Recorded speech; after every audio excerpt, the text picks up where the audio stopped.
চা বানিয়ে আনতে মাত্র কয়েক মিনিট দেরি হওয়াতেই পুরোটা চা ফুলের মুখ বরাবর ছুঁড়ে মারল। তারই মামাতো ভাই ফুল নিজেকে বাঁচানোর প্রয়াসে হাত দিয়ে মুখ ঢেকে নিল, তবুও শেষ রক্ষা হলো না। বেশ কিছুটা গরম চা তার বাম গালের উপরে আছড়ে পড়ল। কখন বলেছিলাম চা বানিয়ে আনতে? কথার তীক্ষ্ণতায় ফুল আড়ষ্ট হয়ে দুপা পিছিয়ে গেল, কম্পিত কণ্ঠে বলল, 25 মিনিট আগে। সামনে দাঁড়িয়ে থাকা যুবকটি রাগে অগ্নিমূর্তি রূপ ধারণ করলো, হাতে থাকা কাপটি ছুঁড়ে ফেলে দিয়ে গম্ভীর কণ্ঠে দ্বিমত পোষণ করলো। নো, ইউ আর রং। ঠিক 32 মিনিট আগে আমি তোমাকে চা বানিয়ে আনতে বলেছিলাম। চা বানাতে এতক্ষণ লাগে? আমি আসলে একদম চুপ, ইডিয়েটের মতো আমতা আমতা করবি না। যেটা জিজ্ঞাসা করছি সেটার অ্যান্সার দে। ফুল ডান হাত বাম গালে ঠেকিয়ে মিনমিনিয়ে বলল, গ্রিন টি বানাতে 5 মিনিট, ব্ল্যাক টি বানাতে 10 মিনিট, আইস টি বানাতে 15 মিনিট। আমি কোন টি চেয়েছিলাম? ব্ল্যাক টি। তুই কত মিনিট লেট করেছিস? ফুল হাত কচলাতে লাগলো, বাম গালটা যেন জ্বলে পুড়ে ছারখার হয়ে যাচ্ছে। বুঝেছি, তুই আজকে মার খাওয়ার প্রস্তুতি নিয়ে এসেছিস। যুবকটি কয়েক পা এগিয়ে গিয়ে ফুলের হাত মুচড়ে ধরে গর্জে উঠল, জবাব দে, নলে তোর হাত ভেঙে গলায় ঝুলিয়ে দেব। ফুল কোমল চোখে যুবকটির দিকে তাকাতেই যুবকটি আরেক হাতে তার গালজোড়া চেপে ধরল। You bloody mistake! কত মিনিট লেট করেছিস বলছিস না কেন? ফুল এবার বহু কষ্টে উচ্চারণ করল। 22 মিনিট। যুবকটি টেবিলের উপরে থাকা লাঠিটি হাতে নিয়ে পুনরায় ফুলের সামনে এসে দাঁড়ালো, বাজখাই কণ্ঠে বলল, 22 মিনিট, দ্যাটস রাইট। এখন তোর শাস্তি পার পালা, হাত এগিয়ে দে। ফুলের নেত্রপল্লব থেকে কয়েক ফোঁটা নোনা জল গড়িয়ে পড়ল। আমার ভুল হয়ে গেছে, এবারের মতো ক্ষমা করে দিন। নিচে আপনার হবু বউয়ের মেহেন্দি অনুষ্ঠান চলছে, আপনিই তো বলেছিলেন আমি যেন তার হাতে মেহেন্দি দিয়ে দিই। হ্যাঁ তো, আমি এখন বলছি মেলার হাতে তুই মেহেদি লাগিয়ে দিবি। যদি একটু মিস্টেক হয় তাহলে তোর হাত আমি ভেঙে ফেলবো। ফুল টলমলে নয়নে যুবকটির দিকে তাকিয়ে বলল, আমার হাত দুটো তো আপনি সঠিক কন্ডিশনেই রাখবেন না, আমি কিভাবে মেহেন্দি দিয়ে দিব? সেটা তোর ব্যাপার, তুই কিভাবে দিবি সেটা আমি কি করে জানবো? ফুলের মাঝে অভিব্যক্তি না দেখে যুবকটি রাগ মিশ্রিত কণ্ঠে বলল, যেই কয়েক মিনিট লেট করবি সেই কয়েক মিনিটের জন্য এক্সট্রা শাস্তি পাবি। এবার ডিসাইড কর। কথাটা শ্রবণগোচর হতেই ফুল কাঁপা কাঁপা হাত দুটো সামনে এগিয়ে দিল। মুহূর্তেই পুরো রুম জুড়ে ছড়িয়ে পড়ল ঠাস ঠাস শব্দ। লাঠি আর ফুলের হাতের ঘর্ষণের ফলে সৃষ্ট হওয়া শব্দগুলো বড়ই নিষ্ঠুর শোনালো। প্রতিটা আঘাত ফুলের অস্থিমজ্জা কাঁপিয়ে দিল। এক পর্যায়ে ফুল ব্যথা সইতে না পেরে ডুকরে কেঁদে ওঠে। ছেড়ে দিন উদ্যান ভাই। তার মুখ নিঃসৃত এই এক টুকরো বাক্য শুনে উদ্যানের হাত থেমে গেল। এদিকে ফুল বুঝতে পারল সে চরম ভুল করে ফেলেছে। What did you say, you bloody mistake?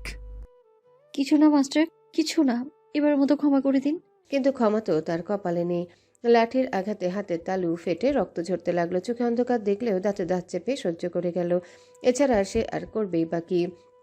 তার মাথার উপর যে বাবা নামক বট গাছের ছায়া নেই, মা আছে কিন্তু উদ্যানের সামনে দাঁড়ানোর সাহস তারও নেই। কোনো এক অজানা কারণে ফুলের মা উদ্যানের মুখোমুখি হয় না বললেই চলে। উদ্যান সন্তুষ্ট হয়ে গেলে তার হাত থেমে যায়। জাদু আমার চোখের সামনে থেকে। ফুল হাতের উল্টো পিঠে চোখ মুছে রুম থেকে বের হতে কেউ একজন তার কবজি ধরে টান দিল। ফুল চোখ তুলে তাকিয়ে দেখল উদ্যানের ছোট ভাই আবেশ তার হাত ধরে টেনে নিয়ে যাচ্ছে।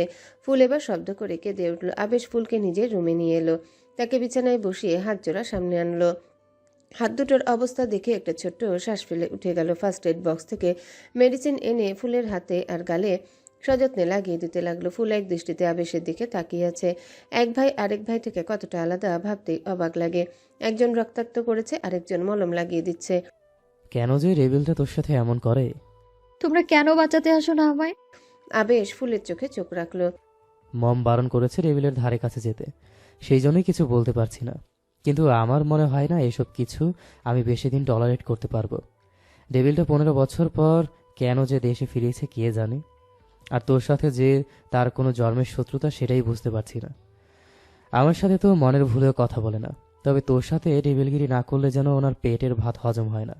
ফুল কিছু বলতেই যাবে তার আগে বড় দেয়াল ঘড়ির প্রকট আওয়াজ ভেসে আসে। ফুল মনোযোগ সহকারে প্রত্যেকটা শব্দ গুনে বুঝতে পারে এখন 8টা বাজে। ব্যাপারটা বোধগম্য হতেই সে বসা থেকে উঠে দাঁড়ায়। তুমি নিচে যাবে না? আবেশ না বোধক মাথা নাড়ে। ওই রেবেলের মেহেন্দি অনুষ্ঠানে যোগদান করার বিন্দুমাত্র ইচ্ছে নেই। মাস্টার মেহেন্দি অনুষ্ঠানে উপস্থিত থাকবে না, তুমিও চলো না। আবেশ বিরক্তি সূচক শব্দ উচ্চারণ করে বলল, আমার সামনে মাস্টার বলবি না তো। ফুল আশেপাশে চোখ বুলিয়ে ফিসফিসিয়ে বলল, মাস্টার না মনস্টার, উন্মাদ দ্য মনস্টার। বলেই ফিক করে হেসে উঠল। তার হাসির রিনঝিনি শব্দে আবেশ পুলকিত নয়নে ফুলের দিকে তাকায়। মেয়েটা বড্ড বাচ্চা। উদ্যান আসার আগ পর্যন্ত এরকমই কথায় কথায় হেসে উঠত, কিন্তু উদ্যান আসার পর যেন ফুলের হাসি বিলুপ্তির পথে। ফুল, এই ফুল। ডাক শুনে ফুল ঘাড় বাঁকিয়ে পেছনে তাকিয়ে দেখলো তার মামি তাকে খুঁজতে খুঁজতে এদিকে আসছে। ফুল এগিয়ে গেল তার দিকে। জি মামি বলো। উদ্যান আর আবেশের মা মাহবুবা সুলতানা তাড়াহুড়ো করে বলল, নিচে সবাই তোর জন্য অপেক্ষা করছে। তুই নাকি মেলোকে মেহেন্দি দিয়ে দিবি বলেছিস। ফুল উপর নিচ মাথা নেড়ে হাঁটা ধরতে আবেশ বলে ওঠে, আর ইউ ক্রেজি ফুল, তোর হাতের এই অবস্থা নিয়ে কিভাবে মেহেদি দিয়ে দিবি?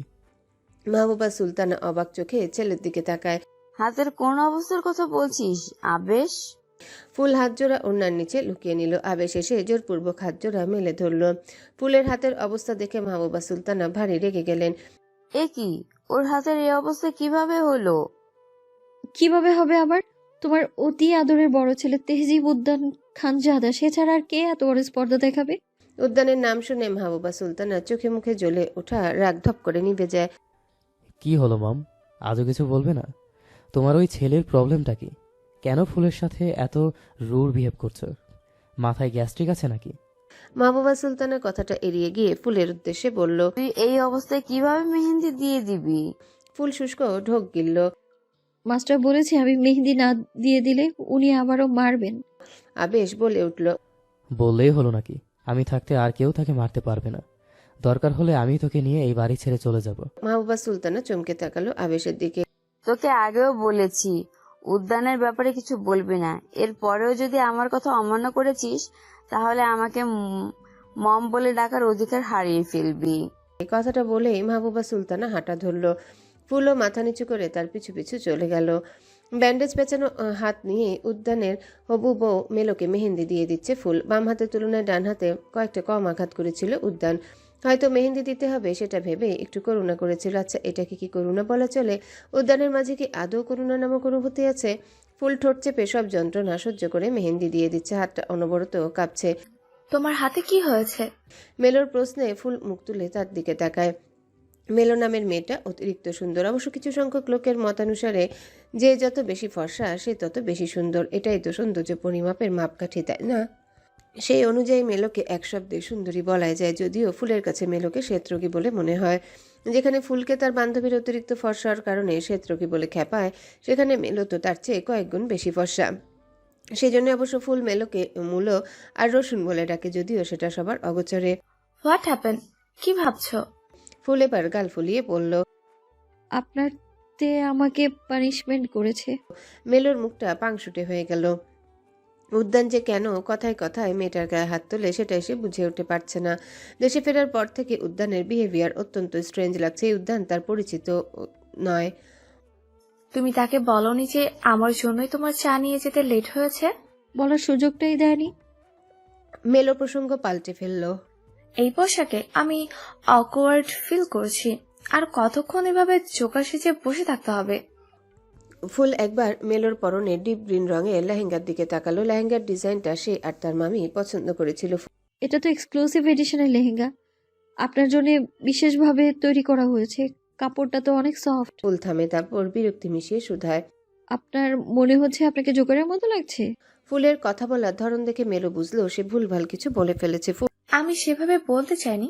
এসব পড়ার এক্সপেরিয়েন্স নেই তো, তাই আর কি। ফুল শ্বাস ফেলে নিজের কাজে মনোযোগ দিল, কিন্তু সে ঠিকঠাক ভাবে মেহেন্দি দিতে পারছে না। ফুল ওর দেখি। আচানক মামির গলা শুনে ফুল পাশ ফিরে তাকায়। মাহবুবা সুলতানা পাশে দাঁড়িয়ে থাকা দুজন মেহেন্দি আর্টিস্টকে দেখিয়ে বললেন, বাকিটা ওনারা দিয়ে দেবেন। ফুল শুষ্ক ঢোক গিলল। কিন্তু মাস্টার জানলে? মাহবুবা সুলতানা ফুলের বাহু ধরে টেনে তুললেন। আমি সামলে নেব। আর তুই নিজেও তো রেডি হোসনি, যা রেডি হ গিয়ে। ফুলের ঠোঁটের কোণের হাসি ফুটে উঠল। সে মাথা নেড়ে নিজের রুমে চলে গেল। রুমে এসে দেখলো উদ্যান আর আবেশের খালাতো বোনেরা তার মেকআপ দিয়ে ইচ্ছে মতো সাজুগুজু করছে।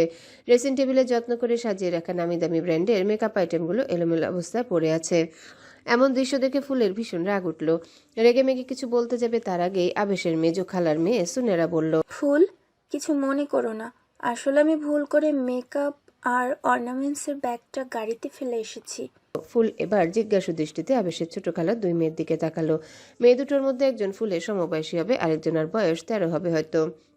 ফুলের চাহনি দেখে তারা দুজন জোরপূর্বক হাসলো। ফুলের সমবয়সী দেখতে মেয়েটা, যার নাম হলো মেহেক, সে বলল, তোমার মেকআপ আইটেমগুলো অনেক ভালো ব্র্যান্ডের, সেই জন্য আমরাও।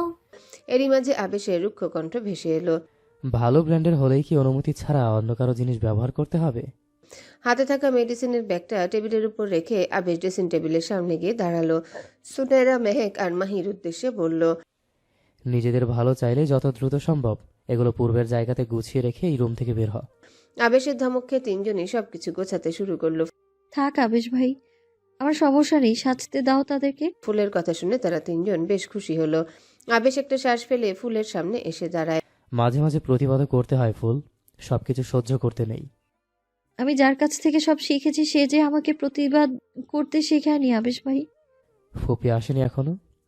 ফুল জানে না কেন, কিন্তু তার গলা আটকে এলো। মায়ের কথা মনে পড়তে কান্না পেয়ে গেল। তার মা প্রায়ই উধাও হয়ে যায়, কোথায় যায় সে জানে না। আজকে সারাটা দিন সে মায়ের মুখটা পর্যন্ত দেখেনি। এই ব্যাপারে হাজারবার জিজ্ঞাসা করলেও আজ অবধি কোনো উত্তর মেলেনি। বরাবরই তার মা রেহানা বেগম কথাটা এড়িয়ে গেছেন। আবেশ বোধহয় ফুলের মন খারাপ টের পেল। সে আলতো হাতে ফুলকে নিয়ে টেবিলের কাছে এলো। মেডিসিনের পাতা থেকে একটা ট্যাবলেট খুলে ফুলের হাতে ধরিয়ে দিল। এটা খেয়ে নে, ব্যথা কমে যাবে। আচমকায় ফুলের চোখ জোড়া ভরে উঠল। টুপ করে এক ফোঁটা নোনা জল গড়িয়ে পড়ল। আবেশ তার মুখটা দু হাতের আজলায় নিয়ে আদুরে গলায় বলল, আমি ফুলের কান্না নয় হাসি দেখতে চাই। ফুলের হাসি আমার ভীষণ প্রিয়। মুহূর্তেই ফুল কান্নার মাঝে হেসে ওঠে। আবেশ ঘুরে যায় টেবিলের দিকে, জগ থেকে গ্লাসে পানি ঢেলে ফুলের হাতে দিয়ে বলে, খেয়ে রেস্ট নে। আবেশ রুম থেকে বেরিয়ে গেল। ফুল ট্যাবলেটটা খেয়ে ধপ করে বিছানায় বসে পড়ল।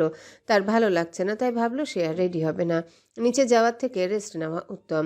ঘড়ির কাঁটা 10টা ছুঁই ছুঁই। সে রেস্ট নেওয়ার লক্ষ্যে বিছানায় গা এলিয়ে দেওয়া মাত্রই মেহেক চিল্লিয়ে ওঠে, এই ফুল, তুমি এভাবে নেতিয়ে পড়ছো কেন?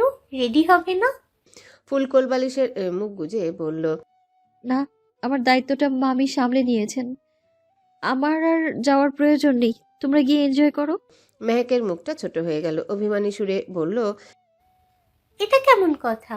তুমি হলে কি আমাদের গুরু, তুমি না গেলে কিভাবে হবে? এহেন কথা শুনে ফুল মুখ তুলে সরু চোখে মেহেকের পানে তাকায়। মেহেকের সাথে এবার মাহিও তাল মেলালো। হ্যাঁ ফুলাপু, তুমি আমাদেরকে গাইড না করলে আমরা তো একদমই নাচতে পারবো না, চলো না। সুনেরা মলিন গলায় বলল, তোমার মেকআপ প্রোডাক্টগুলো অনুমতি ব্যতীত ইউজ করার কারণে কি তুমি রাগ করেছো? ফুল তড়িৎ গতিতে উঠে বসলো।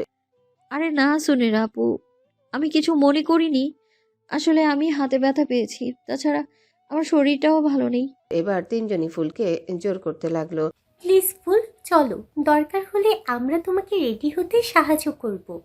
কথাটা বলে মেহেক ফুলের বাহু ধরে টানতে লাগলো। ফুল আর না করতে পারল না।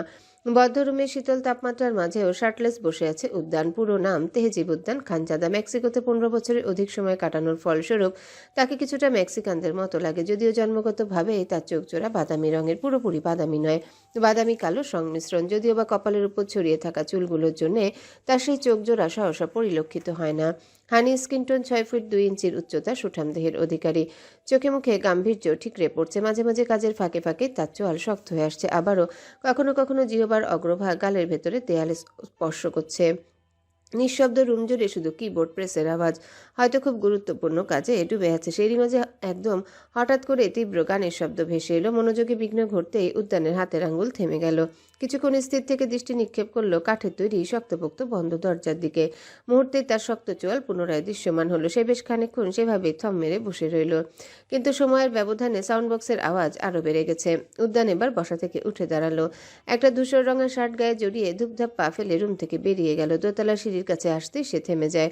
সামনেই আবেশ হাসি মুখে দাঁড়িয়ে আছে। আবেশের দৃষ্টি অনুসরণ করে উদ্যান বড় লিভিং রুমের দিকে তাকায়। সেদিকে তাকাতেই তার চাহনি নিগুড়ো হলো। নিচে যৌথভাবে নাচ পরিবেশন করছে ফুল, মেহেক, মাহি, সুনেরা সহ আরো কয়েকজন মেয়ে। ফুলের পরনে সোনালি রঙা পার্টি ড্রেস। হাঁটু অবধি লম্বা চুলগুলো কার্ল করার ফলে চুলগুলো কোমরের কিছুটা নিচ অবধি গুটিয়ে এসেছে। ফুল গানের তালে নিচে উঠল। উদ্যান সেদিকে তাকিয়ে দাঁড়িয়ে আছে। এরই মাঝে আবেশ দ্রুত পায়ে নিচে নেমে ফুলের সাথে নাচতে লাগলো। নাচ শেষ হতেই চারিপাশ থেকে করতালির আওয়াজ ভেসে আসে। ফুল তো আবেশের দিকে তাকিয়ে হাসছে, আর আবেশও তার হাসি মন ভরে দেখছে। অনবরত হাততালির আওয়াজে ফুল হাসতে হাসতে আশেপাশে তাকালো, কিন্তু আশেপাশে সবার হাততালি তো থেমে গেছে। তাহলে কোথা থেকে একটা না হাততালির শব্দ আসছে? ফুল হঠাৎ করে দোতলার দিকে তাকাতে তার হাসি মিলিয়ে গেল। উদ্যান এখনো একই ছন্দে হাততালি দিয়েই যাচ্ছে। ফুল কয়েকটা শুষ্ক ঢোক গিলল, কিন্তু লাভ হলো না। তার গলা শুকিয়ে কাঠ হয়ে গেছে। চারিপাশ নিস্তব্ধ। সেই নিস্তব্ধতার মাঝে হাততালির শব্দগুলো ফুলকে ভীষণভাবে প্রভাবিত করছে। তার পুরো শরীর থরথর করে কাঁপছে, কিন্তু পা জোড়া জমে গেছে। তার মন চাইছে পালিয়ে যেতে, তবে শরীর চাইছে অবশ হয়ে যেতে। সমস্ত শক্তি হারিয়ে ফুল ফ্লোরেই বসে পড়ল। আবেশ থেকে সামলানোর চেষ্টায় তার কাঁধে হাত রাখতে এই হাততালির শব্দ আরো প্রকোপ হলো। ফুলের চোখ জোড়া এখনো উদ্যানের দিকেই নিবদ্ধ। আপাতত চোখ সরানো নিরাপদ নয়। চোখ সরানো মাত্রই যদি উদ্যান এসে তার গলা চেপে ধরে, এত ভয়ের মাঝেও তার মনে শুধু একটাই প্রশ্ন। উদ্যান বাড়িতে আসার 2 সপ্তাহ হয়েছে। এর মাঝে উদ্যান বেশি হলে 2 থেকে 3 রাত বাড়িতে থেকেছে। সে তো জানে উদ্যান রাতে বাড়িতে থাকে না। তার উপর মাহবুবা সুলতানা বলেছিলেন উদ্যান এই অনুষ্ঠানে থাকবে না। সেই হিসেবে ফুল তো ধরেই নিয়েছিল উদ্যান তাকে মারার পরপরই বাড়ি থেকে বেরিয়ে গিয়েছে। ফুলের ভাবনার মাঝে সে লক্ষ্য করলো উদ্যান হাততালি দিতে দিতে নামার জন্য সিঁড়ির দিকে অগ্রসর হচ্ছে। ফুল এবার অজান্তেই আবেশের হাত সরিয়ে দিয়ে পিছিয়ে যেতে লাগলো। ভয়ের চোটে এসে মেহেন্দি আর্টিস্টের হাত থেকে মেহেন্দির কঞ্চি নিয়ে মেলোর হাতে দিতে লাগলো। কিন্তু তার চোখ তো উদ্যানের গতিবিধি পর্যবেক্ষণ করছে। উদ্যান যত এগিয়ে আসছে তার হৃদস্পন্দনের গতি তত বাড়ছে। এভাবে বেখেয়ালি হয়ে মেহেন্দি দিতে গিয়ে এক পর্যায়ে সম্পূর্ণ অনিচ্ছাকৃতভাবে ফুল মেলোর হাত চেপে ধরল। নাচের সুবিধার্থে হাটের ব্যান্ডেজ খুলে সে নিচে নেমেছিল, যার ফলে মেলোর হাতের তালুর মেহেন্দির ছাপ ফুলের হাতেও লাগলো। মেলো চিল্লিয়ে উঠতেই ফুল চেতনা ফিরে পায়। তৎক্ষণাৎ সে মেলোর হাত ছেড়ে দেয়। উদ্যানের থেকে চোখ সরিয়ে নিজের হাতের দিকে তাকাতে তার মাথায় যেন আকাশ ভেঙে পড়ল। মেলোর হাতের তালুতে তেহে লেখা ছিল, সেটা পুরোটাই ফুলের হাতেও লেগে গেছে। ফুল এবার ডুকরে কেঁদে উঠল। উদ্যান সিঁড়ি বেয়ে নিচে নামতে মাহবুবা সুলতানা দ্রুত পায়ে তার সামনে গিয়ে দাঁড়ায়, আর এদিকে আবেশও ফুলকে আড়াল করে তার সামনে এসে দাঁড়িয়েছে। আবেশের পেছন থেকে ফুল উকি দিয়ে উদ্যানের দিকে তাকাতেই দেখল উদ্যানের সেই নিগুড় দৃষ্টি তার দিকে স্থির। ফুল ভয় পেয়ে পুরোপুরিভাবে আবেশের পেছনে লুকিয়ে পড়ল। মাহবুবা সুলতানা হয়তো কিছু বলছেন, কিন্তু উদ্যান দায়সারাভাবে দাঁড়িয়ে আছে। প্রায় অনেকক্ষণ পর উদ্যান পুনরায় সিঁড়ির দিকে পা বাড়ায়। তখনই ফুল আবারও উকি দিয়ে উদ্যানের দিকে তাকাতেই উদ্যানের পা থেমে গেল। ঘাড় বাঁকিয়ে সরাসরি ফুলের দিকে তাকিয়ে বলল, এই মেয়ে, অরেঞ্জ জোন্স আর আইস নেই, আমার রুমে আয়। উদ্যানের গা জ্বালানোর কথার প্রেক্ষিতে আবেশ নিজেকে সামলাতে পারল না। প্রচণ্ড বিরক্তি মিশিয়ে বলল, লিসেন, ও এই বাড়ির কাজের লোক নয়। বাড়িতে কাজের লোকের অভাব নেই, তাদেরকে বলুন। উদ্যান এবার আবেশের দিকে তাকালো। অবশ্য চুলের জন্য উদ্যানের চোখ ভালো করে দেখা গেল না। উদ্যান প্রতিক্রিয়া না করে চোখ সরিয়ে মাহবুবা সুলতানের দিকে তাকায়। মাহবুবা সুলতানা একটা ঢোক গিলে মৃদু গলায় বললেন, তুমি নিজের রুমে যাও, ফুলকে পাঠিয়ে দিচ্ছি। উদ্যান এক মুহূর্ত অপেক্ষা করলো না, হনহনিয়ে নিজের রুমে চলে গেল। সে চলে যেতে আবেশ ফুলকে টেনে সামনে আনলো। ডিনার করেছিস? ফুল হ্যাঁ বোধক মাথা নাড়ে। গুড, নিজের রুমে যা। ফুল চলে যেতে উদ্যত হওয়া মাত্রই মাহবুবা সুলতানা বলে উঠলেন, উদ্যান যা। ফুল ধরফড়িয়ে মাহবুবা সুলতানার দিকে তাকালো। তার মামি তাকে মনস্টারের গুহায় যেতে বলছে, বিশ্বাসই হচ্ছে না। ফুল, তুই রুমে যা। আবেশের কথায় মাহবুবা সুলতানা আশেপাশে থাকা সবার দিকে তাকিয়ে বললেন, নিয়ে যেতে বল, সেগুলো নিয়ে যা। সবাই এক এক করে চলে গেল। শুধু ফুল, আবেশ আর মেলো যেখানে ছিল সেখানে স্থির হয়ে রইল। আবেশ ফুলের হাত ধরে নিয়ে যেতে চাইলে মাহবুবা সুলতানা ঠান্ডা গলায় বলে ওঠেন, উদ্যান যা নিয়ে যেতে বললো সেগুলো নিয়ে যা। ফুল মাথা নেড়ে আবেশের থেকে হাত ছাড়িয়ে নিল। তারপর কোনো দিকে না তাকিয়ে কিচেনের দিকে চলে গেল। আবেশ এতে ভীষণ রেগে যায়। মম, তুমি কেন ওই ছেলের উগ্রতাকে সমর্থন করছো? মাহবুবা সুলতানা তেতে উঠলেন, আমি তোকে উদ্যানের সাথে কথা বলতে নিষেধ করেছিলাম, তুই তারপরও কেন বললি? আর ওই ছেলেটা কাকে বলছিস? ভুলে যাস না, ও তোর বড় ভাই হয়। আবেশ ক্রোধের বশবর্তী হয়ে হেসে উঠল। আমার ভাই হলে কথা বলতে নিষেধ করছো কেন? ও আমার ভাই নয়। মুহূর্তে ঠাস করে আওয়াজ হলো। সেই আওয়াজ শুনে মেলোর ভাবনায় ছেদ পড়ল। এতক্ষণ যাবৎ সে নিজের হাতের দিকে তাকিয়েছিল। তে লেখাটা পুরোপুরি লেপটে গেছে, যা দেখে মনের কোণে অদ্ভুত অনুভূতি হানা দিচ্ছে। সে জানে এসব অনুভূতি তার জন্য নিষিদ্ধ। তবে কেন কান্না করতে মন চেয়েছে সে কাঁদতে চাইল, কিন্তু পূর্ব অভিজ্ঞতা না থাকার কারণে পারল না। আবেশ গালে হাত দিয়ে মায়ের দিকে তাকিয়ে আছে, চোখে এক আকাশ পরিমাণ বিস্ময়। তার মা এই প্রথম তার গায়ে হাত তুলেছেন। মাহবুবা সুলতানার চোখের কোণে পানি জমেছে। আড়ালে মুছে নিয়ে ভারী গলায় বললেন, যা ইচ্ছা কর গিয়ে, আমাকে আর মা বলে ডাকবি না। কথাটা বলেই মাহবুবা সুলতান নিজের রুমের দিকে চলে গেলেন। আবেশ দিশাবিশে না পেয়ে মায়ের পিছু পিছু চলে গেল। যতই হোক মাকে সে ভীষণ ভালোবাসে। মায়ের অভিমান দীর্ঘস্থায়ী হতে দেওয়া যাবে না। সবাই চলে যেতে মেলো বসা থেকে উঠে দাঁড়ালো। লেহেঙ্গাটা হাঁটু পর্যন্ত তুলে রুমের উদ্দেশ্যে হাঁটা ধরল। আলতো হাতে দরজায় ধাক্কা দিতেই দরজা খুলে যায়। দরজার ফাঁক দিয়ে উকি দিতে শীষ বাজানোর শব্দ ভেসে এলো। সে আওয়াজ শুনে ফুলের হাত পা কাঁপতে লাগলো। ট্রে আর গ্লাস টালমাটাল হয়ে ঝনঝন শব্দ তুলল। উদ্যান আড়াআড়িভাবে বিছানায় শুয়েছিল। কারো উপস্থিতি টের পেয়ে মাথা তুলে দরজার দিকে তাকালো। ভেতরে আয়। ফুল একটা লম্বা শ্বাস টেনে ভেতরে ঢুকলো। দ্রুত পায়ে টেবিলের দিকে এগিয়ে গেল। হাতে থাকা ট্রেটা সেখানে রেখে এক প্রকার দৌড়ে রুম থেকে বেরিয়ে যেতে চাইল, কিন্তু তার আগে উদ্যান দরজার সামনে এসে দাঁড়ায়। ফলস্বরূপ ফুল দুপা পিছিয়ে গেল। আমি তোকে যাওয়ার পারমিশন দিয়েছি? ফুল মাথা নেড়ে না বলতে উদ্যান তীব্র বেগে তার গলা জোড়া চেপে ধরল। তোর জিহ্বাটা একদম ইউজলেস। মুখ ফুটে উত্তর দিতে যখন কষ্ট হয় তখন ইউজলেস জিহ্বাটাকে কী লাভ বলতো? কেটে ফেলি। ফুল ছটফট করতে লাগলো, বহু কষ্টে উচ্চারণ করলো। সরি মাস্টার, আমি আর মাথা নেড়ে উত্তর দেব না। উদ্যান ফুলকে ধাক্কা মেরে দূরে সরিয়ে দিল। তাল সামলাতে ব্যর্থ হয়ে ফুল ছিটকে গিয়ে পড়ল ফ্লোরের উপর। ফ্লোরে চায়ের কাপের ধ্বংসাবশেষ ছড়িয়ে ছিটিয়ে ছিল। একটুর জন্য ফুল সেগুলোর উপর গিয়ে পড়েনি, তবে কোমরে ব্যথা পেয়ে ফুল গুঙিয়ে উঠল। ওহ! উদ্যানকে নিজের দিকে অগ্রসর হতে দেখে ফুল পিছিয়ে যেতে লাগলো। মেলার হাতে মেহেন্দি তোর দায়িত্বটা আমি তোকে দিয়েছিলাম, তুই সেটা না করে নাচানাচি করছিলি। তোর সাহসের প্রশংসা করতেই হচ্ছে। ফুল কান্না আটকে বলল। আমার হাতে ব্যথা ছিল, ভালো করে দিয়ে দিতে পারছিলাম না, সেজন্যেই মামিও উঠে যেতে বলেছিল। উদ্যান খাটের কোনায় বসে পড়ল। তর্জনী আঙ্গুল দ্বারা নিজের ওষ্ঠপুট ঘষতে ঘষতে বলল। অরেঞ্জ জুসটা রেডি করে আমার হাতে দে।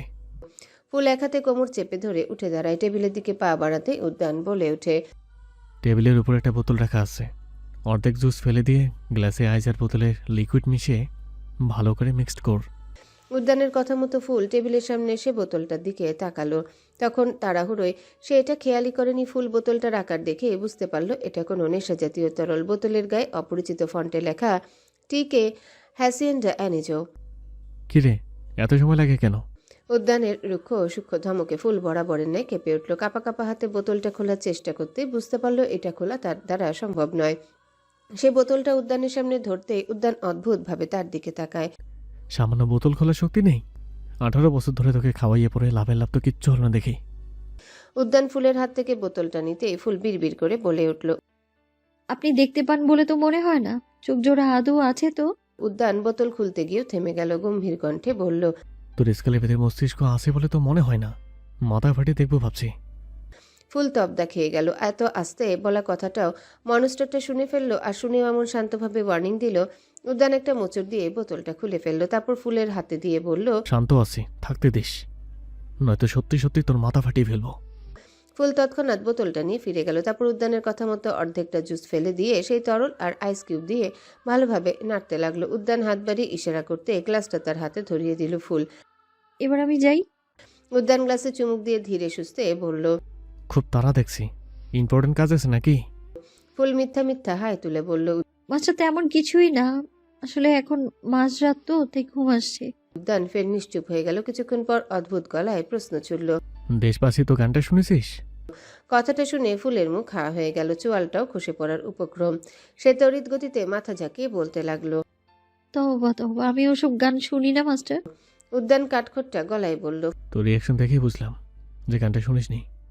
অ্যাকচুয়ালি ওটাই আমার ফেভারিট সং। ফুল এবার শুকনো ঢোক গিলল। মনস্টারের প্রিয় গান তেনার মতোই খতরনাক হবে সেটাই স্বাভাবিক। সে মুখে হাসি টেনে বলল। ও আচ্ছা, আসলে আমি তো খাঁটি বাঙালি, তাই ওই টাইপের গানগুলো আমার সাথে ঠিক যায় না।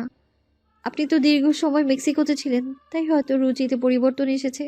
ফুল এক নাগারে কথাগুলো বলে থামলো। স্বভাবতই সে মাঝে মাঝে একটু বেশি কথা বলে ফেলে। উদ্যানকে শান্ত দেখে সে যেন ভুলেই গেছে যে সে এখন মনস্টারের মুখোমুখি দাঁড়িয়ে আছে। স্প্যানিশ সং তোর কালচার সাথে না গেলেও হিন্দি সং যে খুব যায় সেটা বুঝতে পেরেছি। ফুল থতমত খেয়ে গেল। সে ভুলেই গিয়েছিল তখন সে আর আবেশ হিন্দি গানে নেচেছিল। আমি হিন্দি ভাষা বুঝি, তাই মাঝে মাঝে হিন্দি গানেও নাচা হয়। এখন থেকে স্প্যানিশ সঙ্গেও নাচবি। ফুল হক চকিয়ে তাকালো উদ্যানের দিকে। উদ্যান ডোন্ট কেয়ার ভাব নিয়ে মনের সুখে একের পর এক গ্লাসে চুমুক দিচ্ছে। আশা করি আমার সামনে নাচতে তোর একটা বেশি প্রবলেম হবে না। ড্যান্সাররা তো সবার সামনেই নাচতে পারে, কি বলিস? ফুল ঘাবড়ে গেল। এই উদ্যান কি এসব খেয়ে মাতাল টাতাল হয়ে গেল নাকি? আর সে যে ড্যান্সার সেটা উদ্যানকে কে বলল? যেই বলুক না কেন একদম ভালো করেনি। কি হলো বল? মাস্টার, আমি ওসব গানে নাচতে জানি না। কথাটা শোনা মাত্রই উদ্যান হাতে থাকা গ্লাসটা ছুঁড়ে মারল ফ্লোরে। ফ্লোরের উপর আগে থেকে ভাঙা চায়ের কাপের ধ্বংসাবশেষ ছড়িয়ে ছিটিয়েছিল। এখন আবার সেই গ্লাসটাও উদ্যান ভেঙে ফেলেছে। ভীত সন্ত্রস্ত ফুল দু হাত দ্বারা কান চেপে ধরল। You bloody mistake. আর একবার আমার কথার উপর উল্টাপাল্টা কথা বললেই আই সোয়ার তোর ওই জিপটা কেটে ফেলবো আমি। ফুল কাঁপতে কাঁপতে কয়েক পা পিছিয়ে গেল। অবাধ্য চোখ জোড়া ভিজে উঠল। এই একটা উপায় তুই সম্পূর্ণ সুস্থভাবে এই রুম থেকে বেরোতে পারবি, তাই ভালো করে নাচিস। যদি আমার পছন্দ না হয় তাহলে তোর কপালে দুঃখ আছে। ফুল এবার বেশ অপ্রস্তুত হয়ে পড়ল। এরকম একটা মনস্টারের সামনে সে কিভাবে নাচবে? তার তো এখনই হাত পা কাঁপছে। এই মনস্টারটা তাকে জ্বালিয়ে পুড়িয়ে নিঃশেষ করে ফেলতে চাইছে, কিন্তু কেন? জুতো খোল। ফুল অবাক চোখে উদ্যানের দিকে তাকাতেই উদ্যান নিজের জুতোটা খুলে তার মুখ বরাবর মারল। ফুল অবশ্য নিজের মুখ ঢেকে ফেলেছিল। জুতো খুলতে সমস্যা হলে জামা খুলে ফেল। এরকম একটা কথা শোনার জন্য মোটেও প্রস্তুত ছিল না ফুল। কতটা চরিত্রহীন আর লম্পট হলে একজন মামাতো ভাই তারই ফুফাতো বোনকে এভাবে বলতে পারে, সেটাই ভেবে পাচ্ছে না ফুল। সে কোনো মতে নিজের জুতা জোড়া খুলে ফেলল। কি বলতো? মাস্টারের সামনে জুতো পরে নাচাটা দৃষ্টিকটু লাগে। এবার আমি গান শুরু করছি, বি কেয়ারফুল, মিস্টেক যেন না হয়। ডেস প্যাচিও। ধীরে ধীরে উদ্যান গেয়ে উঠতে ফুল বড়সড় একটা ঝটকা খেলো। তাকে দাঁড়িয়ে থাকতে দেখে উদ্যান তার দিকে অগ্রসর হতে লাগলো। হাত উঁচিয়ে নাচতে ইশারা করলো। ফুল একটা বড় শ্বাস টেনে নাচতে লাগলো। ফুলের শরীর শিওরে উঠল। যদিও সে বহু আগে জনপ্রিয়তার রহস্য খুঁজতে গিয়ে শুধুমাত্র একবার অনুবাদ সহ গানটা শুনেছিল, তবুও তার মনে হচ্ছে সে অর্থ বুঝতে পারছে। ফুলের স্টেপগুলো পারফেক্ট হওয়াতে উদ্যানের ভালো লাগছে না। ফুল ভুল না করলে উদ্যান তাকে শাস্তি দেবে কিভাবে, কষ্ট দেবে কিভাবে? ফুলের কান্না না দেখলে তো তার মাথায় খারাপ হয়ে যাবে। উদ্যান ফুলের সামনে গিয়ে দাঁড়ায়। উদ্যান হঠাৎ করেই থেমে গিয়ে ফুলের আরো কাছে যেতে লাগলো। তাকে কাছে আসতে দেখে ফুল পিছিয়ে যেতে লাগলো। কিছুটা পিছিয়ে যেতেই ফ্লোরে থাকা একটা কাছে টুকরো ডান পায়ে ঢুকে গেল। সাথে সাথে উদ্যান সন্তুষ্ট হয়ে খাটের দিকে চলে গেল। সে সামনে থেকে সরে যেতেই ফুল নিজের পা চেপে ধরে নিচে বসে পড়ল। দূর হ আমার চোখের সামনে থেকে। উক্ত কথাটা শুনে ফুল টলমল নয়নে তাকালো সামনে বসে থাকা পাষণ্ড পুরুষটির দিকে। কম্পিত কণ্ঠে বলল, আপনি ইচ্ছে করে এমনটা করেছেন, তাই না? উদ্যান উত্তর দিল না। উদ্দেশ্যহীনভাবে তাকিয়ে রইল সিলিংয়ের দিকে। ফুল, ডাক শুনে ফুল দরজার দিকে তাকালো। আবেশ অন্তদন্ত এক ছুটে ফুলের সামনে এসে বসলো। ফুলের পায়ের অবস্থা দেখে তার মাথায় আগুন জ্বলে উঠল। তার পিছু পিছু মাহবুবা সুলতানাও এসেছেন, কিন্তু দরজা পর্যন্ত এসেই থেমে গেছেন। এটা কিভাবে হলো ফুল? ফুল আঙ্গুল দিয়ে ফ্লোরের দিকে ইশারা করে কান্না জড়িত কণ্ঠে বলল, ফ্লোরে কাঁচ ভাঙা ছিল। নাচের এক পর্যায়ে উনি আমার দিকে এগিয়ে আসতে লাগলো। আমি পিছিয়ে যেতেই কাঁচ পায়ে ঢুকে যায়। আবেশ বসা থেকে উঠে উদ্যানের সামনে গিয়ে দাঁড়ালো। আপনি কি করেছেন ফুলের সাথে? উদ্যান অনুভূতি শূন্য চোখে আবেশের দিকে তাকিয়ে রইল। বেশ কিছুক্ষণ পর বলে উঠল, সেটাই করছি যেটা তুই ওর সাথে করছিলি। প্রথমবার উদ্যান কথা বলেছে আবেশের সাথে, আর এই প্রথমবারই আবেশ পুরোপুরিভাবে উদ্যানের চোখ জোড়া দেখতে সক্ষম হলো।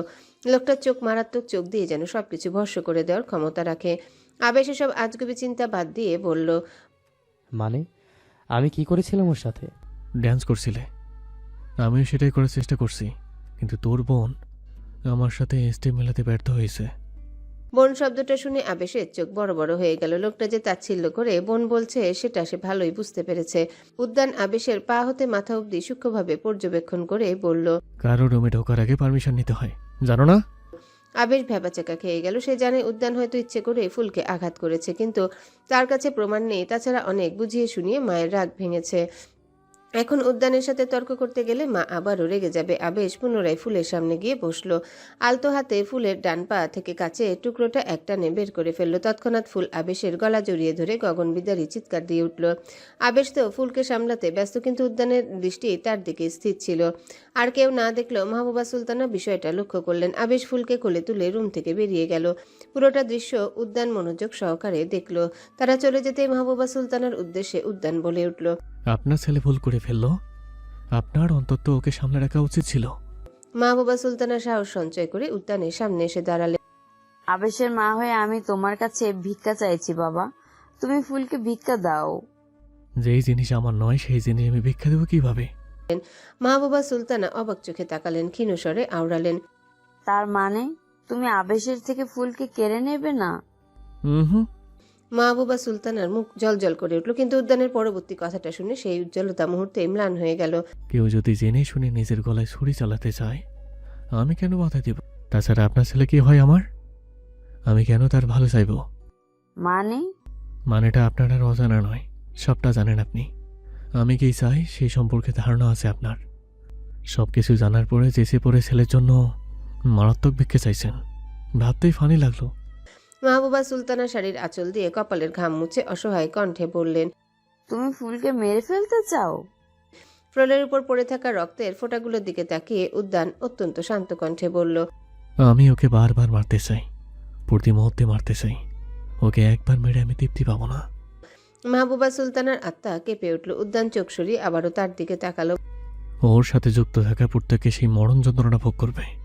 এখন চয়েস আপনাদের। মাহবুবা সুলতানা ফ্লোরে বসে পড়লেন। ফুলের কোনো দোষ ছিল না বাবা, তুমি ওকে শাস্তি দিও না। উদ্যান তাচ্ছিল্যের স্বরে বলল। সর্বপ্রথম মাটির দোষ ছিল, তারপর দোষটা ছিল গাছের। যেখানে পুরো ভিত্তিটাই দোষের মূল, সেখানে ওর অস্তিত্বটাও মস্ত ভুল। উদ্যান উঠে দাঁড়ালো। বালিশের পাশ থেকে ফোনটা নিয়ে দরজার দিকে এগিয়ে গেল। বেরিয়ে যাওয়ার পূর্বে থেমে গিয়ে বলল। রুমটা ক্লিন করে রাখবেন। আমি ফিরে এসে যেন ফুলের পড়ে থাকা নোংরাগুলো না দেখি। কোলবালিশ জড়িয়ে ধরে ব্যথা নিবারণের চেষ্টা করছে ফুল, কিন্তু আবেশ যতবার ক্ষতস্থানে মলমের প্রলেপ লাগাচ্ছে ততবারই সে কুকিয়ে উঠছে। আর একটু সহ্যকর হয়ে গেছে। আবেশ ফুলের পায়ে ব্যান্ডেজ পেঁচিয়ে ফুলের সামনে এসে দাঁড়ালো। ভেজা নেত্রদ্বয় মুছে দিতে দিতে বলল। কান্না করলে তোকে খুব বাজে দেখায়। ফুল চোখ তুলে আবেশের দিকে তাকায়। আবেশের চুলগুলো ততটা বড় নয়, আবার ছোটও নয়। স্বাভাবিক স্টাইলে কাটিং করা, উদ্যানের মতো অদ্ভুত দেখায় না। চোখ জোড়ায় স্পষ্ট দেখা যায় মুখ ভর্তি খোঁচা খোঁচা দাড়ি, গায়ের রং ফর্সা। সব মিলিয়ে আবেশ সুদর্শন দেখতে। উদ্যানের মতো অতটা লম্বা না হলেও আবেশের উচ্চতা 5 ফিট 10 ইঞ্চি। মনস্টারটা কবে যাবে আবেশ ভাই? আমাকে কবে মুক্তি দেবে? আবেশ ঠোঁটের কোণে হাসি টেনে বলল। জানি না, তবে তুই চিন্তা করিস না, আমি থাকতে আর কেউ তোকে কষ্ট দিতে পারবে না। ফুল নাক টেনে বাচ্চাদের মতো বলল। সত্যি বলছো? কিন্তু তুমি এই মনস্টারকে কিছু বললে তো মামি তোমাকে বকবে। আমি চাই না আমার জন্য মামি তোমায় বকুক। আমি মমকে সামলে নেব।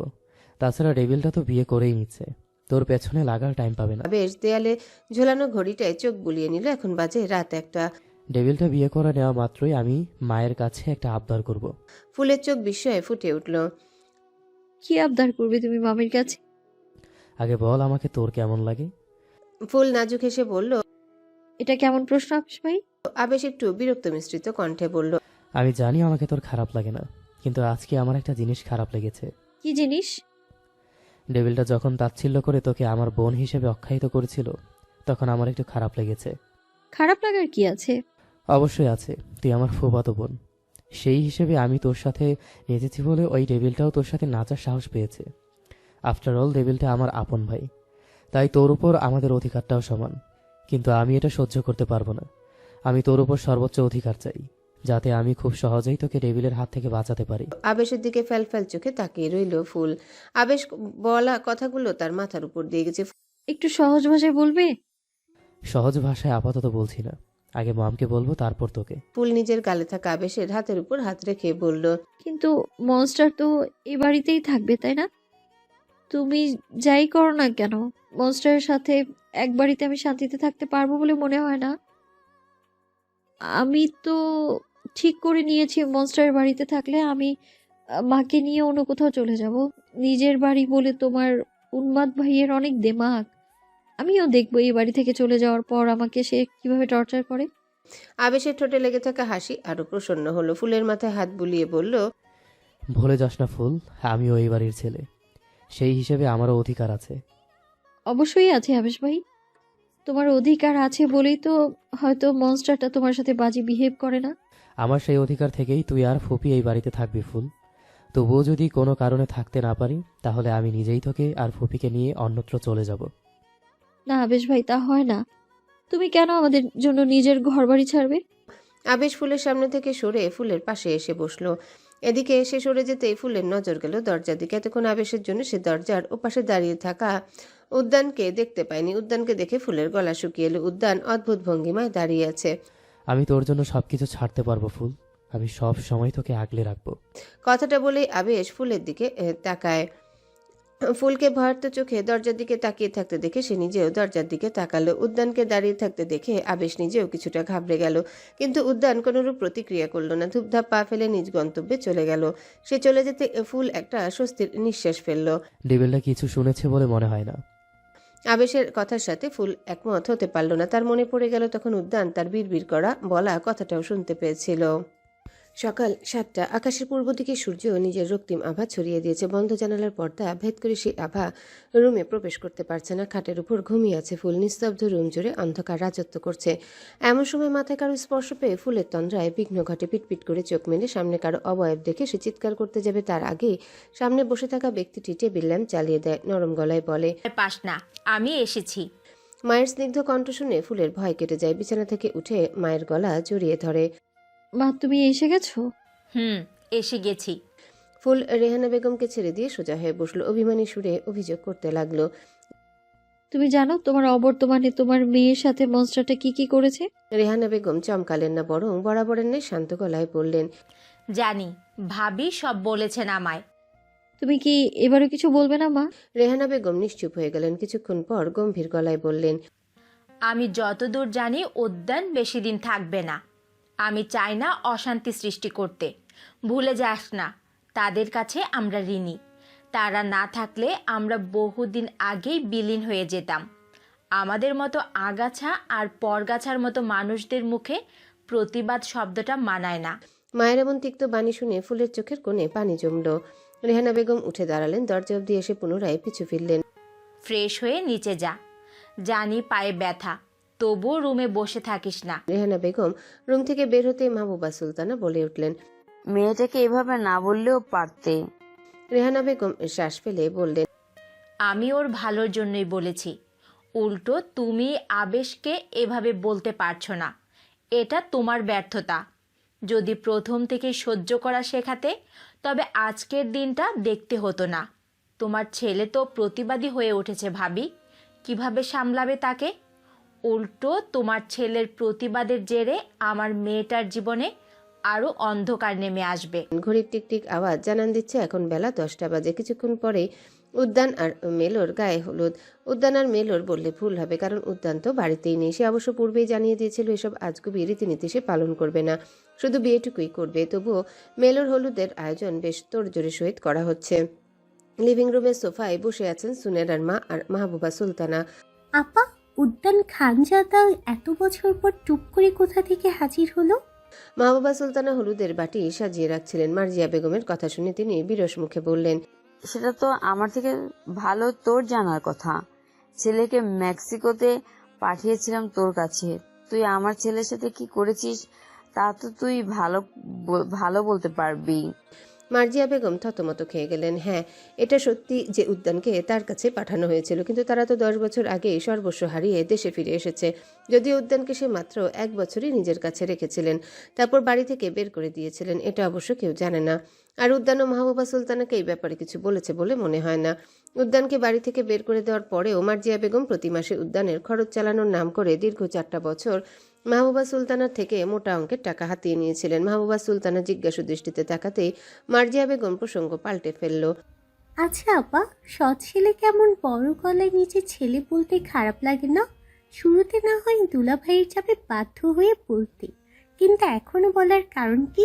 মাহবুবা সুলতানার হাত থেমে গেল। চোখ মুখ লাল বর্ণ করতেই মার্জিয়া বেগম জোরপূর্বক হেসে বললেন, ক্ষমা করে দাও, আমি ওভাবে বলতে চাইনি। মাহবুবা সুলতানা আশেপাশে চোখ বুলিয়ে তীক্ষ্ণ কণ্ঠে বললেন, আমি জানি না তুই উদ্যানের সাথে ঠিক কি করেছিস, আর জানতেও চাই না। কিন্তু তুই একটু আগে যা বললি তা দ্বিতীয়বার উচ্চারণ করলে আমি তোকে পুলিশে দেব। মার্জিয়া বেগম শুষ্ক ঢোক গিললেন। এরই মাঝে সুনেরা, মেহেক আর মাহি মেলোকে নিয়ে নিচে নেমে এলো। মেলোর পরনে হলুদ রঙের ভারী লেহেঙ্গা, সেই সঙ্গে কাঁচা ফুলের গয়না। তাদের পেছনে আবেশ ফুলকে ধরে ধরে নিয়ে আসছে। ফুলের পরনে বাকিদের মতো গোলাপি রঙা সিল্কের শাড়ি, শাড়ির সাথে ম্যাচিং করে একজোড়া ইয়ারিং পরেছে, এছাড়া তেমন কোনো সাজগোজ করেনি। আবেশ আলাদা করে গায়ে হলুদ উপলক্ষে বিশেষ কিছু পরেনি, জাস্ট একটা নীল রঙের শার্ট আর কালো প্যান্ট পরেছে। আবেশ বিরক্তিমাখা কণ্ঠে আওড়ালো, কেন যে এই অবস্থায় নিচে নামতে চাইছিস কে জানে। ফুল ফিচেল হেসে বলল, নিচে গায়ে হলুদের অনুষ্ঠান হবে আর আমি উপরে বসে থাকবো, তা কি করে হয় আবেশ ভাই? হ্যাঁ, ডেভিলের গায়ে হলুদ নয়, মরিচ দেও। আবেশের কথা শুনে সবাই হেসে উঠলেও মেলো বিরক্তিসূচক শব্দ উচ্চারণ করলো। তেহকে নিয়ে উল্টোপাল্টা কথা বলবেন না। সবাই হাসি থামিয়ে দিল। ফুল মুখ টিপে হাসছে। আবেশ হালকা কেসে বলল, তা আপনার তে কোথায়? মেলো উত্তর দিল না। তাকে স্টেজে বসিয়ে গায়ে হলুদের পর্ব শুরু করা হবে। এমন সময় তার ফোনে একটা কল আসে। ফোনটা হাতে নিয়ে স্ক্রিনে তেহে লেখাটা দেখা মাত্রই মেলোর মুখে হাসি ফুটে উঠল। সে তৎক্ষণাৎ কলটা রিসিভ করে কানের কাছে ধরল, কিন্তু অপর পাশ থেকে উদ্যানের বলা কথাগুলো শুনে মেলোর মুখের হাসি মিলিয়ে যায়। তবে এসবের মাঝেও তাকে বেশ কঠোর দেখাচ্ছে। সে এখানে এসেছে উদ্যানের কাজে সাহায্য করতে, তাই উদ্যানের কথা আর অবাধ্য হতে পারবে না। সর্বাবস্থায় তাকে উদ্যানের কমান্ড ফলো করতে হবে। উদ্যান কল কেটে দিলে মেলো কিছুক্ষণ থম মেরে বসে রইল। এমন সময় সুনেরা হাতে কিছুটা হলুদ নিয়ে মেলোর গালে ছোঁয়াতে উদ্যত হয়, কিন্তু মেলোর গালে হলুদ ছোঁয়ানোর পূর্বেই মেলো এক ঝটকায় তার হাত সরিয়ে দেয়। ঘটনার আকস্মিকতায় কেউ কিছু বুঝে ওঠার আগে সুনেরার হাতে থাকা হলুদটুকু গিয়ে ফুলের গলায় ছিটকে পড়ল। আশেপাশে থাকা প্রত্যেকে নিজেদের জায়গায় জমে গেল, যেন ফুল কাপা কাপা হাতে গলায় স্পর্শ করলো। তারপর হাতটা সামনে এনে লেগে থাকা হলুদটুকুর দিকে নির্লিপ্ত ভঙ্গিতে তাকিয়ে রইল। নীরবতা ভেদ করে ফুল গর্জে উঠল। আপনি এটা কেন করলেন? ফুলের প্রশ্নে বাকি সবার হুঁশ ফিরল। সবাই জিজ্ঞাসা দৃষ্টিতে মেলোর দিকে তাকাতেই মেলো বসা থেকে উঠে দাঁড়ালো। কারো প্রশ্নের উত্তর না দিয়ে এক ছুটে নিজের রুমে চলে গেল। এদিকে ফুলের শরীর অবশ্যই আসছে, হলুদ লাগা অংশটুকু যেন জ্বলে পুড়ে খাক হয়ে যাচ্ছে। নিজেকে সামলাতে না পেরে ফুল মেঝেতেই বসে পড়ল। সাথে সাথে আবেশ তাকে উঠাতে উদ্যত হয়, কিন্তু তাকে থামিয়ে দিয়ে রেহানা বেগম ফুলের সামনে বসে পড়লেন। নিজের শাড়ির আঁচল দিয়ে যত্ন সহকারে ফুলের গলায় লেগে থাকা হলুদটুকু মুছে দিলেন, যদিও হলুদের দাগ পুরোপুরি উঠল না। ফুলের ফর্সা গলায় হলুদের দাগ যেন আরও চকচক করছে। আজকে শুক্রবার, বাদ জুম্মার পর বিয়ের সময় ধার্য করা হয়েছিল। উদ্যান এখনো বাড়িতে ফেরেনি। মাহবুবা সুলতানা বেশ কয়েকবার কল দিলে উদ্যান রিসিভ করেনি। একদিকে মেলো দরজা আটকে বসে আছে, আরেকদিকে বিয়ের সময় ঘনিয়ে আসছে। খাওয়া দাওয়ার আয়োজন বাড়ির পাশের খোলা জায়গায় করা হয়েছে। আস্তে আস্তে লোকজন আসতেও শুরু করে দিয়েছে। সব মিলিয়ে বিচ্ছিরি একটা পরিস্থিতি। হাজারো জনের উপরে দাওয়াত করা হয়েছে। খানজাদা বংশ খুব নামি দামি বংশ।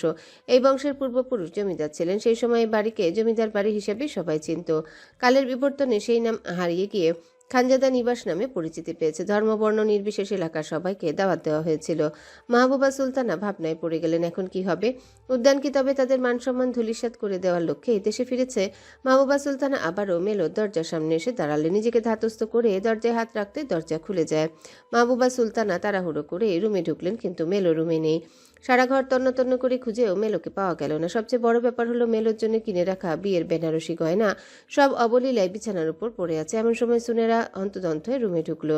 খালামণি, নিচে উদ্যান ভাই এসেছে।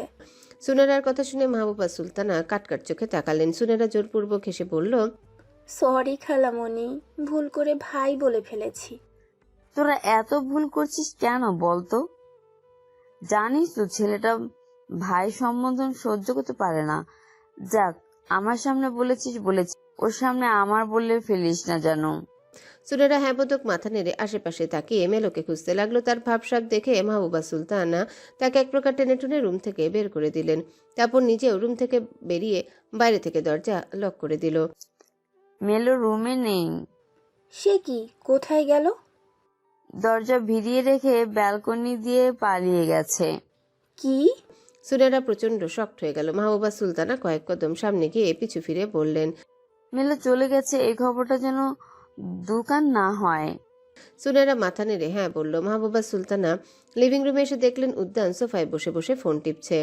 মাহবুবা সুলতানা আশেপাশে তাকিয়ে দেখলেন আত্মীয় স্বজন দূরে দাঁড়িয়ে নিজেদের মধ্যে কথা বলছে। সে এসে উদ্যানের পাশে বসলো। তোমার হবু বউ চলে গেছে, ব্যাপারটা তুমি জানো? উদ্যান মৃদুস্বরে বলল। হুম। মাহবুবা সুলতানা আশ্চর্য হলেন। তুমি ঠিক কি করতে চাইছো? উদ্যান ফোনটা রেখে মাহবুবা সুলতানার দিকে তাকায়। ঠিক তখনই স্যুটবুট পরা দুজন ভদ্রলোক বাড়ির ভেতরে ঢুকলো। তারা সোজা উদ্যানের সামনে এসে দাঁড়াতেই মাহবুবা সুলতানা হতভম্ব হয়ে গেলেন। দুজন লোকের মধ্যে একজন হচ্ছে তাদের পারিবারিক লয়ার, আরেকজন হচ্ছে তাদের ম্যানেজার। খানজাদা ফ্যাশন হাউস সহ পুরো দেশে মোট 5টি ব্র্যান্ডেড শোরুম আছে। এগুলো মূলত তাদের পারিবারিক বিজনেসের অংশ। এতদিন যাবৎ এগুলোর দায়িত্ব ম্যানেজারের উপর ছিল। এই ম্যানেজারের ছিলেন উদ্যানের বাবা তাশরিফ খানজাদার বিশ্বস্ত বন্ধু। তাশরিফ খানজাদার অবর্তমানে ম্যানেজার হিসেবে তিনি ব্যবসা দেখাশোনা করেছেন। তাদের দুজনকে একসাথে আসতে দেখে মাহবুবা সুলতানা ঘামতে লাগলেন। উদ্যান ঠিক কি করতে চাইছে বুঝতে না পারলেও সে খানিকটা আঁচ করতে পারছে। তেহজিব খানজানা, কেমন আছো? বহুদিন পর দেখা হলো। ম্যানেজারের কথার উত্তরে উদ্যান সোজা হয়ে বসলো। আমি তো ভালো আছি আঙ্কেল। সমস্ত রেকর্ড গুছিয়ে এনেছেন তো? জি। ম্যানেজার হাতে থাকা ফাইলগুলো খুলে দেখাতে চাইলে উদ্যান বাধা দিয়ে বলল, লাগবে না, আমি কিছুই দেখতে চাই না, আপনারা বসুন। ম্যানেজার আর লয়ার সামনে থাকা সোফায় বসলেন। আপনাকে যেসব পেপারস রেডি করে আনতে বলেছিলাম এনেছেন? লয়ার হ্যাঁবোধক মাথা নেড়ে কিছু পেপারস উদ্যানের সামনে থাকা টেবিলের উপর রাখলেন। উদ্যান পেপারসগুলো নেড়েচেড়ে দেখতে লাগলো। মাহবুবা সুলতানা এবার লয়ারকে প্রশ্ন করলেন। এগুলো কিসের পেপার ভাই? লয়ার অবাক চোখে মাহবুবা সুলতানার দিকে তাকিয়ে বললেন। ভাবি আপনি কিছুই জানেন না? মাহবুবা সুলতানা জোরপূর্বক হেসে বললেন। না তো, কোনো গুরুত্বপূর্ণ বিষয় নাকি? লয়ার গুরুগম্ভীর কণ্ঠে বললেন। এর যে নিজের স্থাবর অস্থাবর সব সম্পত্তি দান করে দেওয়ার সিদ্ধান্ত নিয়েছে। কথাটা শুনে মাহবুবা সুলতানার পায়ের নিচ থেকে মাটি সরে গেল যেন। কি উদ্যান, তুমি এসব করতে পারো না? উদ্যান গম্ভীর গলায় বলল। আমি কি করতে পারি সেই সম্পর্কে ধারণা খুব শীঘ্রই পেয়ে যাবেন। মাহবুবা সুলতানার বুকের ভিতর ধক করে উঠল। তুমি কি চাও আমাকে বলো, আমি সব করব, শুধু আমাদেরকে নিঃস্ব করে দিও না বাবা। উদ্যান কিছুক্ষণ স্থির থেকে মাহবুবা সুলতানার দিকে দৃষ্টি নিক্ষেপ করলো। মেয়েও আমাকে বিয়ে করবে না বলে পালিয়ে গেছে, কিন্তু আমি বিয়ে করতে চাই। আমার ওয়াইফ প্রয়োজন, আজকেই বিয়ে করতে হবে। মাহবুবা সুলতানা হাঁপ ছেড়ে বললেন। এ আর এমন কি, আমি আজকেই তোমার জন্য মেয়ের ব্যবস্থা করব। উদ্যান কোনো প্রকার ভনিতা না করেই বলল। আমি অন্য কাউকে না, ফরহান আহমেদের একমাত্র মেয়েকে বিয়ে করবো বলে সিদ্ধান্ত নিয়েছি। সর্বোচ্চ হারাতে না চাইলে আপনি নিজে ওকে আমার হাতে তুলে দিবেন। মাহবুবা সুলতানা অবিশ্বাস্য চোখে উদ্যানের দিকে তাকিয়ে রইল। তুমি এসব কি বলছো? তুমি তো ওকে দেখতেই পারো না, তাহলে হঠাৎ করে কেন ওকে বিয়ে করতে চাইছো? আমি কৈফিয়ত দিব না, যা বলছি তা করবেন কিনা বলুন। মাহবুবা সুলতানা শাড়ির আঁচলে চোখ জোড়া মুছে মিনতির সুরে বললেন। তুমি বলেছিলে ফুলকে আবেশের থেকে কেড়ে নেবে না, তাহলে এখন কেন করছো এইসব? আমি কেড়ে নেব না, আপনারা নিজে থেকেই ভালোভাবে ওকে ছেড়ে দিন। যদি না ছাড়েন তাহলে নিঃস্ব হওয়ার জন্য নিজেকে প্রস্তুত করুন। আজকে কোনোভাবে যদি বিয়েটা না হয় তাহলে আগামীকালকেই এই বাড়িটা নিলামে উঠবে। কথাটা বলেই উদ্যান পেপারগুলো টেবিলের উপর রেখে সাইন করতে উদ্যত হতে মাহবুবা সুলতানা তাকে থামায়। তুমি যা বলবে তাই হবে, এখানে সাইন করো না। উদ্যান থেমে গিয়ে দেয়ালে ঝুলানো ঘড়ির দিকে চোখ বুলিয়ে লয়ার আর ম্যানেজারের উদ্দেশ্যে বলে। বিয়েটা হলে আপনারা খাওয়া দাওয়া করে যাবেন, আর না হলে বাড়ির জঞ্জাল সরাতে আমাকে হেল্প করবেন। লয়ার আর ম্যানেজার মাথা নেড়ে উঠে দাঁড়ালো, তারপর ধীরে সুস্থে ডেকোরেশনের জায়গায় চলে গেল। অলরেডি 2টা বেজে গেছে, আর এটার মধ্যে ম্যারেজ রেজিস্টার এসে পড়বে। আপনি গিয়ে সবকিছু রেডি করুন। মাহবুবা সুলতানা ধীর গতিতে উঠে দাঁড়ালেন। এদিকে রেহানা বেগম ফুলের চুল মুছে দিচ্ছেন। মেয়েটা কিছুক্ষণ আগেই গোসল করে এসেছে। এরই মাঝে সুনেরা আর মেহেক রুমে ঢুকলো। জানো ফুল কি হয়েছে? মেহেকের কথা শুনে ফুল ভ্রু নাচিয়ে বলল। কি হয়েছে? আর তোমরা এই সময় এখানে কেন? তোমাদের দুজনকে না আমি মেলো আপুকে সাজিয়ে দিতে বলেছিলাম, একটু সাজিয়ে দাও না গিয়ে। আমার পায়ে ব্যথা, তাই শাওয়ার নিতে গিয়ে লেট হয়ে গেছে আমার। আরে ফুল, সাজিয়ে দেব কাকে? মেলো আপু তো পালিয়ে গেছে। সুনেরার কথা শুনে ফুলের মুখ হা হয়ে গেল। কি কি বলছো? পালিয়ে গেছে মানে? কখন, কিভাবে, আর কেন পালিয়ে গেছে? তাদের কথার মাঝে মাহবুবা সুলতানা ধীর পায়ে রুমে প্রবেশ করলেন। সুনেরা আর মেহেক, তোমরা রেডি হয়ে নাও। কিন্তু খালামণি। সময় নাই মেহেক, যা বললাম তাই করো। সুনেরা আর মেহেক মাথা নেড়ে চলে যেতে রেহানা বেগম বললেন। ওরা রেডি হয়ে কি করবে? মেয়ে নাকি পালিয়ে গেছে, তা মেয়েটা পালিয়ে গেল কেন? মাহবুবা সুলতানা তড়িৎ গতিতে এগিয়ে এসে রেহানা বেগমের হাত ধরে কান্না জড়িত কণ্ঠে বললেন। আমাদেরকে নিঃস্ব হওয়া থেকে বাঁচাও বোন। তার এহেন কথা শুনে রেহানা বেগমের সাথে সাথে ফুলও অবাক হয়ে গেল। তুমি এসব কি বলছো ভাবি? হ্যাঁ, আমি ঠিকই বলেছি বোন। উদ্যান ফুলকে বিয়ে করতে চাইছে, একমাত্র ফুলই পারবে আমাদেরকে নিঃস্ব হওয়া থেকে বাঁচাতে। কি? একসাথে তিনজন উক্ত বাক্যটি উচ্চারণ করলো। মাকে এক প্রকার ছুটে আসতে দেখে আবেশও তার পিছু পিছু এসেছিল। এদিকে ফুল তো তাজ্জব বনে গেছে। এটা কি রকম মজা করছে মামি, ভাবতেই শরীর কাটা দিচ্ছে। আবেশ এসে মাকে নিজের দিকে ঘুরিয়ে বলল। মম, তোমার মাথা ঠিক আছে? তুমি জানো তুমি কি বলছো? মাহবুবা সুলতানা ঝাড়া মেরে আবেশের হাত সরিয়ে দিলেন। তুই এসবের মধ্যে আসবি না আবেশ। আসবো না মানে? তোমার বড় ছেলে যখন যা চাইবে তখন তাই দিতে হবে, মগের মূল্যক নাকি? রেহানা বেগম এগিয়ে এসে বললেন। আবেশ দাঁড়াও, আগে ভাবিকে বলতে তো দাও। আবেশ বিছানায় বসে পড়ল। বাইরে থেকে শান্ত দেখালো, ভেতরে ভেতরে তার ধৈর্যের বাঁধ ভেঙে যাচ্ছে। মাহবুবা সুলতানা নিজেকে সামলে নিয়ে আবেশের উদ্দেশ্যে বললেন। আবেশ, তুই যা এখান থেকে। ফুল আর রেহানার সাথে আমার আলাদা কিছু কথা আছে। কি এমন কথা যা আমার সামনে বলতে পারবে না? মাহবুবা সুলতানা তেতে উঠলেন। তার হাতে সময় নেই, তাছাড়া এসব ব্যাপারে আবেশকে কিছুই বলতে পারবে না। তুই যদি এখনই এই রুম থেকে বেরিয়ে না যাস, তাহলে আমি যেদিকে চোখ যাবে সেদিকে চলে যাব। আবেশের শরীর অসাড় হয়ে এলো, উঠে দাঁড়িয়ে দরজা অব্দি এসে ঘুরে তাকালো ফুলের দিকে। অসহায় ভঙ্গিমায় না বোধক মাথা নেড়ে কিছু বোঝাতে চাইলো। ফুল সেটা বুঝতে পেরে মাথা নিচু করে নিল। আবেশ চলে যেতেই মাহবুবা সুলতানা দরজা লাগিয়ে দিয়ে এলেন। এরপর তাদের দুজনের উদ্দেশ্যে বলতে শুরু করলেন। উদ্যান, সহায় সম্পত্তি সহ ব্যবসা বাণিজ্য সবকিছু দান করে দিতে চাইছে। শুধু এটুকুই নয়, এ বাড়িটাও সে নিলামে তুলবে। ফুল বসা থেকে দাঁড়িয়ে গেল। সবকিছু তার একার নাকি যে যা ইচ্ছে তাই করবে? মাহবুবা সুলতান আর রেহেরানা বেগম একে অপরের দিকে তাকালেন। ফুল বুঝতে পারলো তারা কিছু লুকাচ্ছেন। কি হলো বলো, তুমি এত ভয় কেন পাচ্ছ? মামি, মামার বউ তুমি, আবেশ ভাই মামার ছোট ছেলে, তোমাদেরও অধিকার আছে তাই না? মাহবুবা সুলতানা কিছু বলতে চাইলে রেহানা বেগম তাকে থামিয়ে দিয়ে বলেন। তোর মামা নিখোঁজ হয়ে যাওয়ার পূর্বে নিজের সহায় সম্পত্তি সব নিজের বড় ছেলের নামে দিয়ে গেছেন, তাই সে যা চাইবে তাই করতে পারবে। ফুলের চোখ বড় বড় হয়ে গেল। এটা কেমন কথা? তার মামা এটা কিভাবে করতে পারেন? তার ভাবনার মাঝে রেহানা বেগম বলে উঠলেন। ছেলেটা যা ইচ্ছা করুক গিয়ে, অনেক সহ্য করেছি, কিন্তু এটা আমি মেনে নিতে পারবো না ভাবি।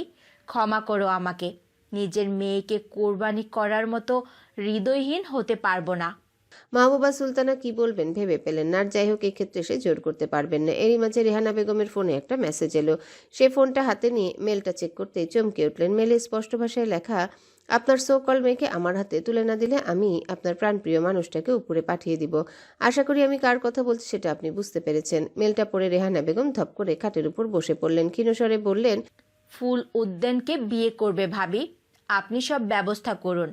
আচমকা রেহানা বেগমের সম্মতিতে বেশ অবাক হলেন মাহবুবা সুলতানা। ফুল নিজেও বিস্ফোরিত নয়নে তাকায় মায়ের দিকে। মা, তুমি এসব কি বলছো? এসব বলো না মা। দরকার হলে আমাকে কেটে টুকরো টুকরো করে বাড়ির জালে ভাসিয়ে দাও, তবু এই মনস্টারের হাতে তুলে দিও না। ফুলের কান্না দেখে মাহবুবা সুলতানাও কেঁদে উঠলেন। সেও তো চায় না ফুলকে উদ্যানের হাতে তুলে দিতে। আবেশের মনোভাবও যে তার অজানা নয়। ছেলেটা যে ফুলকে ভালোবাসে, আর সেও তো ফুলকে বৌমা বানাবে বলে ঠিক করে রেখেছিল। তুই এই বিয়েটা করবি ফুল, আর এটা তোর মায়ের আদেশ। ফুলটা ঠোঁট চেপে কেঁদে উঠল। এরই মাঝে দরজায় কড়া নাড়ার আওয়াজ ভেসে আসে। কেউ একজন অনবরত দরজা ধাক্কাচ্ছে। মাহবুবা সুলতানা দরজা খুলে আবেশকে দেখে দৃষ্টি ফিরিয়ে নিলেন। আবেশ বিদ্যুৎ বেগে ফুলের সামনে এসে দাঁড়ালো। ফুল কিছু বুঝে ওঠার আগে এসে ফুলের হাত ধরে নিয়ে যেতে লাগে। আমি এখন ওই তোকে নিয়ে এই বাড়ি ছেড়ে চলে যাব।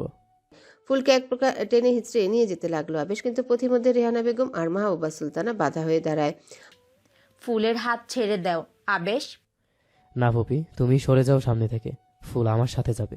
পরিস্থিতি বেগতিক দেখে ফুল আকুতি করে বলল, আমি তোমার সাথে যাবো না আবেশ ভাই, ছেড়ে দাও আমায়।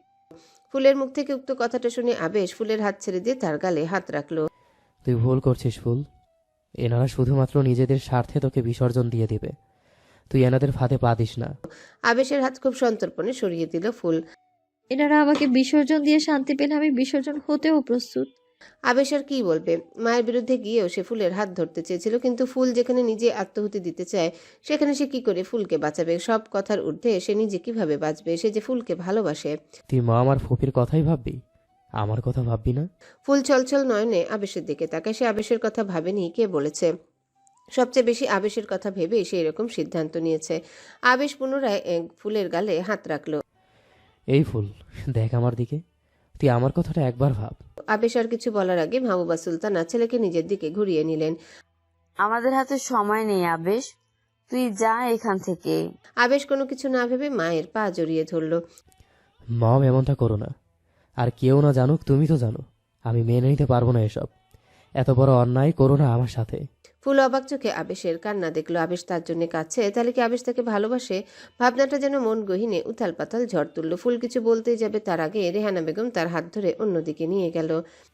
আমরা যা করছি আবেশের ভালোর জন্যই করছি, এতে সবচেয়ে বেশি আবেশের ভালো হবে। তাদের কথার মাঝে মাহবুবা সুলতানা আবেশকে নিয়ে রুম থেকে বেরিয়ে গেলেন। তারা চলে যাওয়ার পর ফুল মায়ের উদ্দেশ্যে বলল, আবেশ ভাই এর আকুতি দেখেও বুঝতে পারছো না যে সে আমাকে ভালোবাসে? আমাকে ছাড়া এই সম্পত্তি পেয়ে তার কি এমন ভালো হবে? রেহানা বেগম কিছু বলার আগে মাহবুবা সুলতানা ফিরে এলেন। সে আবেশকে রুমে লক করে রেখে এসেছেন। আবেশ ভাই কোথায়? তাকে কোথায় রেখে এলে? মাহবুবা সুলতানা কাটকাট গলায় বললেন, তুই আর কথা ভাবলে বিয়েটা করে নে ফুল, সে থেকেও সম্মান বড়। তুই এই বিয়েটা না করলে আমাদেরকে মান সম্মান খুঁয়ে পথে বসতে হবে। আবেশের পড়াশোনাও শেষ হয়নি, গ্রাজুয়েশন কমপ্লিট করলো, অন্তত একটা চাকরি বাকরি করে সংসার চালাতে পারতো। ওর তো সেই বয়সটাও হয়নি। ছেলেটা সবেমাত্র 22 বছর শেষ হলো। আবেশকে আমি অনেক আদর যত্নে বড় করেছি মা।